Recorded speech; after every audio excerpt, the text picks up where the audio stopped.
नमस्कार बच्चों, बीए पाठ द्वितीय प्रश्न पत्र की इस कक्षा में आपका स्वागत है।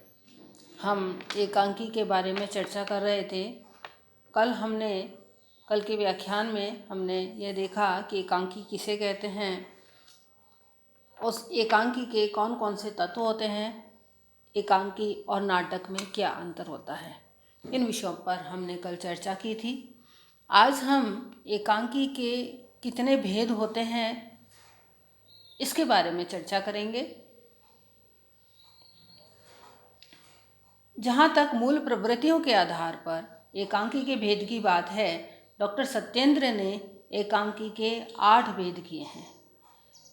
एक तो आलोचक एकांकी, विवेकवान एकांकी, भावुक एकांकी, समस्या एकांकी, अनुभूतिमय एकांकी, व्याख्यामूलक एकांकी, आदर्शमूलक एकांकी और प्रगतिवादी एकांकी।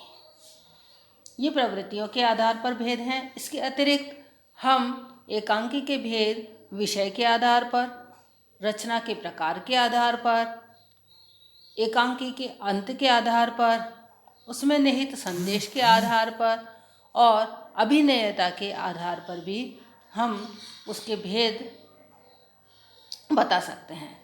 तो मूल प्रवृत्ति के आधार पर तो मैंने आपको भेद बताए हैं कि किस प्रकार डॉक्टर सत्येंद्र ने एकांकी के 8 भेद बताए हैं।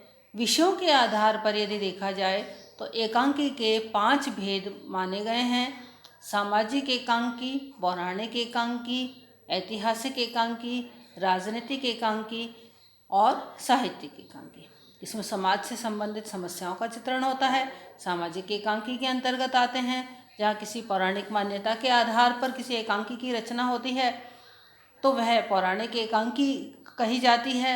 इतिहास को लेकर के यदि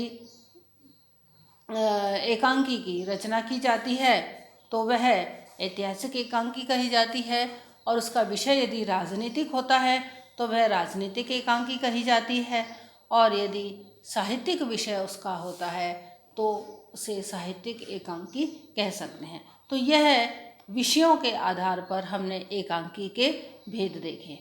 अब हम देखते हैं रचना के प्रकार की दृष्टि से। रचना के प्रकार की दृष्टि से डॉक्टर रामचरण महेंद्र 9 प्रकार के एकांकी बताते हैं। उनका मानना है कि एकांकियों के प्रकार रचना की दृष्टि से हम 9 भागों में उसे विभक्त कर सकते हैं। सुखांत एकांकी, दुखांत एकांकी, प्रहसन, फैंटेसी, गीति नाट्य या जिसे हम ओपेरा भी कहते हैं, झांकी, संवाद या संभाषण और स्वयक्ति रूपक या मोनोड्रामा तथा रेडियो प्ले। एकांकियों का ये जो भेद है, इसमें डॉक्टर महेंद्र ने पाश्चात्य आलोचकों के दृष्टिकोण को ही अपनाया है। तो यहाँ पर जिस एकांकी में का अंत सुख देने वाला होता है, यानी उसमें जो अंतिम बात होती है वो ऐसी होती है कि पाठक को या दर्शक को देख करके या पढ़ करके सुख की अनुभूति होती है, उसे हम सुखांत एकांकी कहते हैं। और जिसके द्वारा जिस एकांकी को पढ़ने के जिस एकांकी के अंत में यानी पूरा पढ़ लेने के बाद में अंत में यदि हमें दुख की अनुभूति होती है तो उसे दुखांत एकांकी कहते हैं। इसी तरह से प्रहसन, फैंटेसी, गीति नाट्य, ओपेरा, झांकी, संवाद, संभाषण और स्वयक्ति रूपक, मोनोड्रामा और रेडियो प्ले, ये भी इसके भेद बताए गए हैं। यदि हम अंत के विचार से हम देखें तो अंत के विचार से भारत में पहले सुखांत की प्रवृत्ति ही मानी जाती थी। यानी जो भी कोई एकांकी लिखा जाता था तो उसमें हमें अंत में सुख की अनुभूति ही होती थी, यानी उसमें हमें दुखांत देखने को नहीं मिलता था। अंत यानी कोई भी समस्या होती थी, सारे एकांकी में उसके उस समस्या को लेकर के संघर्ष होता था, लेकिन संघर्ष का जो अंत होता था वह अच्छा ही होता था। जो धीरोदात्त नायक है उसकी विजय ही होती थी, और इस तरह से एकांकी को सुखांत बनाया जाता था। लेकिन पाश्चात्य नाटकों में त्रासदी, जिसे कहते हैं त्रासदी या दुखांत नाटकों की थी, और उसी तरह से एकांकी भी दुखांत ही लिखे जाते थे और त्रासदी को ही वहाँ पर अच्छा माना जाता था। तो अंत के आधार पर हम इसके दो भेद कर सकते हैं, सुखांत और दुखांत। ये दो ही प्रकार अंत के आधार पर माने जाते हैं।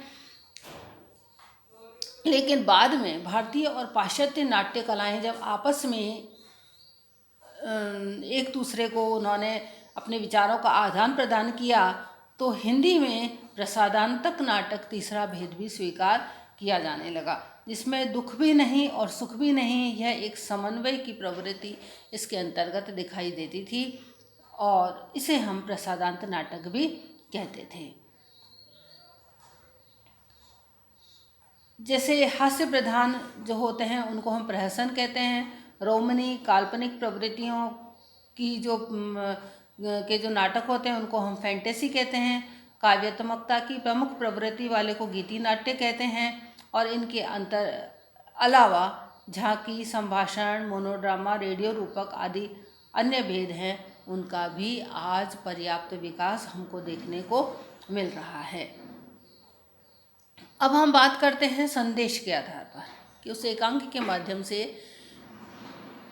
पाठकों को या दर्शकों को क्या संदेश दिया जा रहा है। तो संदेश को ध्यान में रखते हुए एकांकियों के 4 भेद किए गए हैं। पहला आदर्शवादी एकांकी, दूसरा यथार्थवादी एकांकी, तीसरा प्रकृतिवादी एकांकी और चौथा मनोरंजनवादी एकांकी, जिसमें किसी आदर्श को स्थापित किया गया है। आदर्शवादी एकांकी के अंतर्गत आएगा, जिसमें समाज से संबंधित किसी यथार्थ को उजागर किया गया है और यथार्थ को उजागर करना ही उसका प्रमुख उद्देश्य है। तो उसे यथार्थवादी एकांकी के अंतर्गत रखेंगे, जहाँ प्रकृति के सुरम्य की जो प्रकृति का चित्रण है, उसकी प्रकृति की जो सुंदरता है उसका वर्णन हमको देखने को मिलता है। वहाँ पर हमको उसे हम प्रकृतिवादी एकांकी कह सकते हैं। और जहाँ पर जिसका एकांकी का उद्देश्य हास्य या मनोरंजन है, उसे हम मनोरंजनवादी एकांकी भी कह सकते हैं। अब हम अभिनेता की दृष्टि से देखें तो अभिनेता की दृष्टि से एकांकियों को हम 2 भागों में विभक्त कर सकते हैं, एक तो पठनीय और एक रंगमंची। पठनीय एकांकी वो हैं जो कि लिखे जाते हैं पढ़ने के लिए, और रंगमंच एकांकी वे हैं जो कि रंगमंच पर खेले जाने के लिए लिखे जाते हैं। दोनों ही एकांकियों का पर्याप्त विकास हुआ है। एकांकियों का जो स्वरूप है उसमें विषय, शैली, संदेश आदि में लगातार हम विकास होता जा रहा है और आगे भी होने की संभावना है। तो इस स्थिति में एकांकियों की जो भेदों की संख्या है उसमें हमेशा से विकास के कारण परिवर्तन होता ही रहेगा। इसके भेद अलग अलग होते ही रहेंगे। जैसे पहले सुखांत और दुखांत ही होता था और फिर प्रसादांत भी होने लगा, उस तरह से जैसे जैसे विकास होगा ऐसे ऐसे और भेद बनते जाएंगे। इसलिए इनमें से जितने भी भेद हैं उनको कोई एक अंतिम रूप में हम नहीं कह सकते कि बस यही भेद है, हमेशा यही भेद रहेंगे, ऐसा नहीं है। जैसे जैसे एकांकी का विकास होता जाएगा वैसे वैसे इसके अन्य भेद भी हमारे सामने आते जाएंगे। अब बात आती है कि एकांकी का उद्भव कहाँ से हुआ। तो एकांकी के उद्भव के बारे में विद्वानों के 2 परस्पर विरोधी मत हैं। एक वर्ग तो ऐसा है जो कि यह मानता है कि एकांकी जो है वह पाश्चात्य जगत की देन है, पाश्चात्य देशों से हमारे यहाँ एकांकी आया है। और दूसरे वर्ग में वे विद्वान आते हैं जिनकी यह मान्यता है कि हिंदी एकांकी पाश्चात्य जगत की देन नहीं होकर के संस्कृत, प्राकृत आदि भाषाओं से आती हुई एक विशुद्ध भारतीय परंपरा है। और इस वर्ग के जो विद्वान हैं वो अपने मत के प्रमाण में संस्कृत साहित्य में नाटक के जो 1 अंक वाले जो 17 रूप हैं उनको बताते हैं, जिसमें प्रहसन, भाण, वीथी, नाटिका, गोष्ठी, षटक, नाट्य, रासक, प्रकाशिका, उल्लाप्य, काव्य प्रेषण, श्रीगदित, विलासिका, प्रकरणिका, हल्लीष्ट तथा अंक, इसके नाम वो गिनाते हैं। तो ये अलग अलग मत हैं, लेकिन हमारा यह मानना है कि हिंदी एकांकी ने अपने प्रारंभिक रूप में तो वास्तव में संस्कृत एकांकी से ही प्रेरणा ग्रहण की, इस बात में कोई दो राय नहीं है यदि हम निष्पक्ष दृष्टि से विचार करें तो। लेकिन इस बात को कहने में भी किसी को हिचकिचाहट नहीं होनी चाहिए कि आगे चल कर के हिंदी एकांकी ने अपने वर्तमान स्वरूप का निर्माण पाश्चात्य एकांकी के आधार पर ही किया है। तो जहाँ तक इसके उद्भव का प्रश्न है, उद्भव वास्तव में संस्कृत भाषा से ही हुआ, संस्कृत से हिंदी में ही इसका उद्भव हुआ।